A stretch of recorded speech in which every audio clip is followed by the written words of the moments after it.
저는 청첩장을 받을 때마다 잠깐 멈추는 버릇이 생겼습니다. 축하한다는 말이 먼저 나오는데 그 다음에 속으로 날짜를 계산하게 되더라고요. 이번 달에 벌써 두 번째다. 다음 달에도 있었지. 그러면 이번 달 축의금만 얼마가 나가는 거지. 그 계산을 하면서 동시에 나쁜 사람이 된 것 같은 기분이 들었습니다. 친구 결혼 소식에 돈 계산부터 한다는 게. 근데 그 계산이 틀린 게 아니었어요. 현실이었습니다. 그리고 그 현실이 쌓이면서 저는 결혼식이라는 것 자체를 어느 순간부터 무겁게 보게 됐어요. 그게 나중에 제 문제가 될 줄은 그때는 몰랐습니다. 결혼하고 싶다는 마음은 있었어요. 오래 사귄 사람이 있었고 그 사람이랑 계속 함께 있고 싶다는 마음은 분명했습니다. 같이 밥을 먹고 같이 주말을 보내고 나이 들어서도 옆에 있었으면 좋겠다는 마음이요. 그건 막연한 게 아니었어요. 진짜였습니다. 근데 결혼이라는 단어가 구체적으로 다가올수록 그 뒤에 따라오는 것들이 하나씩 보이기 시작했어요. 그것들이 생각보다 많았습니다. 남자친구 이름은 현우였어요. 4년을 사귀었고 서로 결혼을 전제로 만난다는 걸 알고 있었습니다. 진지한 사이였고 가족끼리 인사도 했고 그 다음 단계가 뭔지 둘 다 알고 있었어요. 현우가 먼저 얘기를 꺼낸 건 사귄 지 3년쯤 됐을 때였습니다. 같이 살 생각 없냐고, 결혼 얘기를 슬슬 해야 하지 않냐고. 저는 그 말을 들으면서 기뻤어요. 이 사람이랑 계속 있고 싶다는 마음이 확인된 것 같아서요.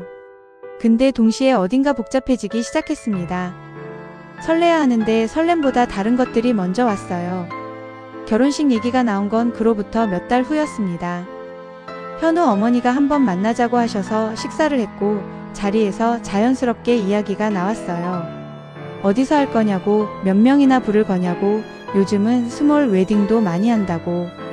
저는 웃으면서 대화를 했는데 속으로는 계속 숫자가 떠올랐습니다. 웨딩홀 대관료, 식비, 드레스, 스튜디오. 검색해 본 적이 있었거든요. 그냥 궁금해서 찾아봤는데 그 숫자들이 머릿속에 박혀 있었어요. 집에 오는 지하철 안에서 현우가 오늘 어땠냐고 물었습니다. 저는 좋았다고 했어요. 현우가 웃으면서 어머니도 좋아하신 것 같다고 했고 저도 웃었습니다. 그런데 그날 밤 혼자 누워서 생각한 건 행복한 미래가 아니었어요. 우리 집 형편이 어느 정도인지, 양가 부모님이 어느 정도 도와주실 수 있는지, 제가 모아놓은 돈이 얼마인지, 그런 것들이 천장을 보면서 순서 없이 떠올랐습니다. 그 생각들을 하다가 잠이 들었어요. 그때부터였던 것 같아요. 결혼이라는 단어가 설레는 단어에서 무거운 단어로 바뀌기 시작한 게. 현우랑 구체적인 이야기를 한 건 그로부터 한 달쯤 후였습니다. 주말에 카페에 앉아서 현실적인 얘기를 해야 할 것 같다고 했어요. 현우는 괜찮다고 했고 우리는 커피를 앞에 두고 예산 얘기를 시작했습니다. 양가 부모님이 어느 정도 해주실 수 있는지, 우리가 얼마를 준비해야 하는지. 숫자들이 테이블 위에 올라왔어요. 현우 집 상황이랑 저희 집 상황이 좀 달랐습니다. 어느 쪽이 더 넉넉하다기보다 생각하는 방향이 달랐어요.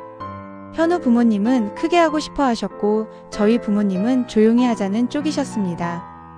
그 간격이 작아 보였는데 실제로는 작지 않았어요. 식 하나를 두고 의견이 이렇게 많을 줄 몰랐습니다. 몇 명을 부르느냐부터 시작해서 어디서 하느냐, 뷔페냐 한식이냐, 사진 작가는 따로 쓸 거냐, 허니문은 어디로 갈 거냐.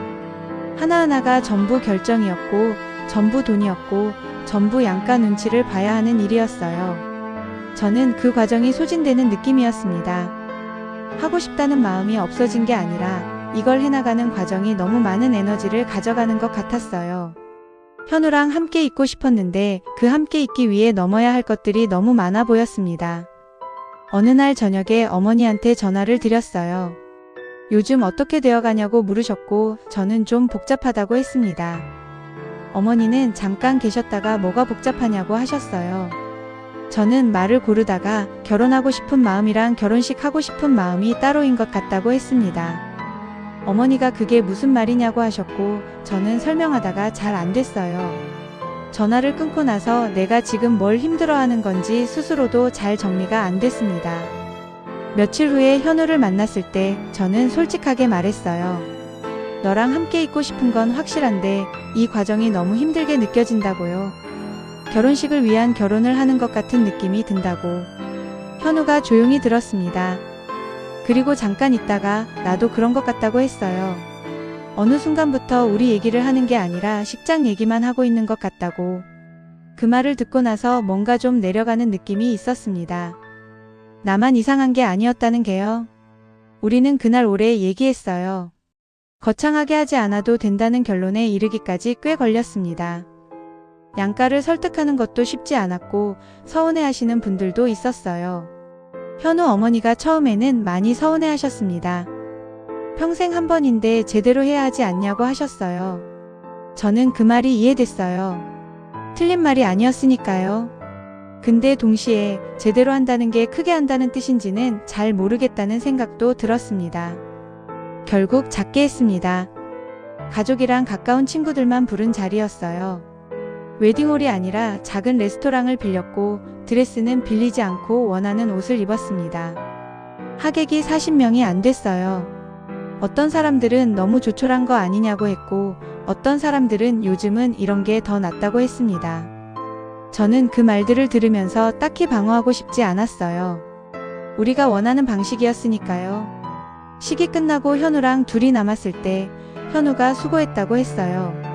저도 수고했다고 했습니다. 둘이 웃었어요. 그 웃음이 오랜만에 가벼운 웃음이었습니다. 결혼 얘기가 나오고 나서 처음으로 무거운 게 없는 웃음이었어요. 지금은 같이 살고 있습니다. 평일 저녁에 같이 밥을 먹고 주말에 같이 장을 보고 별것 아닌 하루들을 나란히 보내고 있어요. 결혼식이 끝나고 나서 남은 게 이 하루들이었습니다. 그 하루들이 제가 원했던 거였어요.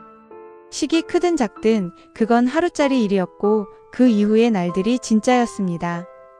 청첩장이 지금도 가끔 옵니다. 예전처럼 돈 계산을 먼저 하는 버릇은 아직 있어요. 근데 그 다음에 드는 생각이 좀 달라졌습니다. 이 사람도 그 하루 이후의 날들을 잘 살아가겠구나 라는 생각이 조금은 같이 오게 됐어요. 그거면 된 것 같습니다.